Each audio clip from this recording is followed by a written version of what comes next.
اهلا بيكم، يا رب تكونوا بخير.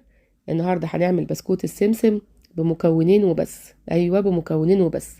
طريقته سهله جدا وبسيطه، من غير اي نوع من الدقيق، يعني ولا شوفان ولا شعير ولا اي نوع مش هنحط له دقيق خالص، ولا بيض ولا زيت ولا سمنه ولا زبده ولا اي حاجه من الكلام ده. البسكوت ده صحي جدا، مكونات كده نباتيه، يعني ينفع للناس النباتيين وكمان الناس الصايمين. زي ما قلت لكم كده، البسكوت ده معمول من السمسم، يعني مصدر غني جدا بالكالسيوم. تابعيني في الفيديو علشان تشوف الطريقة. ويلا كده بسرعة اشتركي في القناة ولايك وشير لو عجبك الفيديو. انا هنا معايا كوباية من السمسم. السمسم ده مش محمص، فانا حبيت ان انا احمصه كده تحميصة حلوة. طب هل المكونات كوباية؟ لا، انا هقول لكم دلوقتي. انا اخدت كده كوباية وقلت احمصها كده.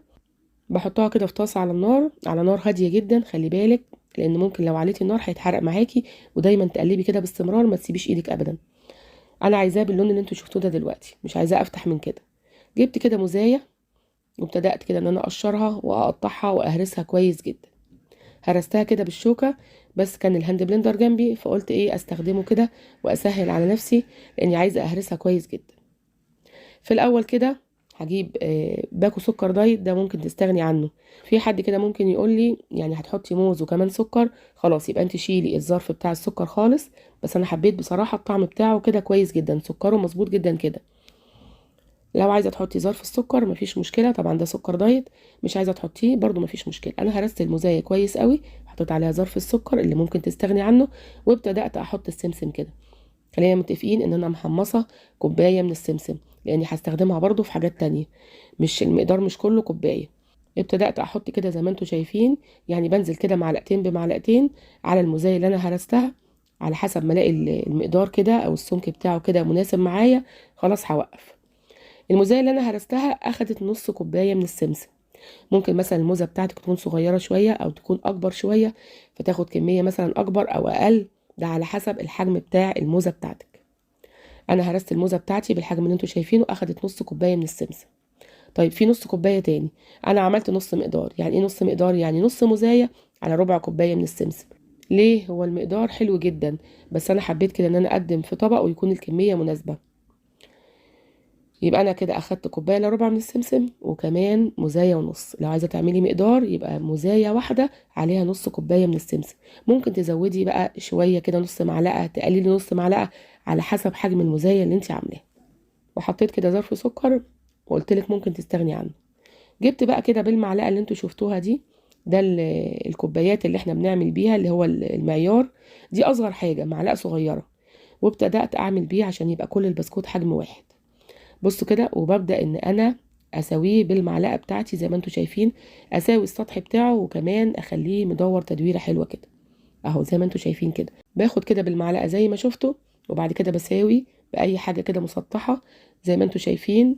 بخليها مدورة كويس قوي، وكمان سطحها املس. طب انا عايزة اعملها تزيين حلو كده، بعمل لها ايه؟ ثقب كده في النص بايديا. طبعا انا جهزت الصينيه زي ما انتم شايفين، وحطيت عليها ورقه زبده. لو مش عايزه تستخدمي ورقه زبده، ممكن تدهني الصينيه زيت وتشتغلي عليها، وبرده ورق الزبده ادهنيه زيت. انا عشان ورق الزبده بتاعي عارفه ان هو ما بيلزقش، فكتير قوي ما بدهنوش زيت. لكن لازم يا جماعه ورق الزبده اللي هو موجود في مصر بيلزق جدا، اي وصفه بتعمليها بيبوظها لك تماما. فتاكدي الاول من نوعه. دخلته دلوقتي، انا عملت طبعا الكميه كلها ودخلته الفرن. انا كنت مسخناه الاول على درجه حراره 180، بيقعد حوالي ربع ساعه. شايفين بقى البسكوت القمر لما طلع؟ شكله تحفة جدا. بس انا عايزة اعمل له بقى تزيين بسيط كده، عشان عملت له ثقب كده في النص. دلوقتي كده هجيب مكعب من الشوكليت دارك، وهبتدي كده احطه في بولة ازاز، وهكسر كده المكعب وهدخله الميكروويف على 30 ثانية في 20 ثانية، ما تزوديش عن كده، عشان بيبقى مكعب صغير احسن يتحرق منك. من غير بقى ما تحطيه في مية سخنة ولا الكلام ده. طريقة سهلة جدا وبسيطة. وبحطه كده في اي كورنيه عندي، وببتدي ان انا ازين بقى بالشكل ده. عايزه تستغني عن الخطوه دي مفيش اي مشكله. بس بصراحه كان طعمه يا جماعه حلو قوي. انا مش هقول لكم هو مقرمش، هو بصراحه ما كانش مقرمش، بس طعمه حلو قوي. لو عملتوه هتحبوه. طبعا السمسم مصدر غني جدا للكالسيوم ومفيد جدا، يعني ممكن تديه للولاد، هيغذيهم قوي. حطيت كده بقى جزء من الشوكولاته زي ما انتم شايفين، وقطعت كده قطع من اللوز. عايزه بقى تعملي الخطوه دي اعمليها، مش عايزه تعمليها طبعا ممكن تستغني عنها تماما. هو البسكوت في حد ذاته طعمه حلو، ومكوناته نباتيه، يعني ينفع يا جماعه للناس النباتيين، حلو قوي. شايفين بقى شكله بقى تحفة جدا. والوصفة دي كده زي ما شفتوها سهلة وبسيطة جدا، وتتعمل في دقايق، ومكوناتها زي ما شفتوا كده: صابع موز بتهرسيه وبتحطي عليه نص كوباية من السمسم، ممكن تقللي او تزودي على حسب حجم صابع الموز بتاعك، ممكن تحطي باكو سكر دايت، وممكن تستغني عنه وتستكفي بحلاوة الموزاية. وزي ما شفتوا كده احنا زيناه مع بعض، وممكن تستغني عن التزيين تماما، برضو مغذي وحلو جدا. انا عايزة كده اخد واحدة كده معاكم واكلها واشوف طعمها حلو جدا، بس يا جماعة مش مقرمش. طبعا عشاق السمسم هيحبوه قوي، طريقته سهلة وبسيطة زي ما قلنا كده.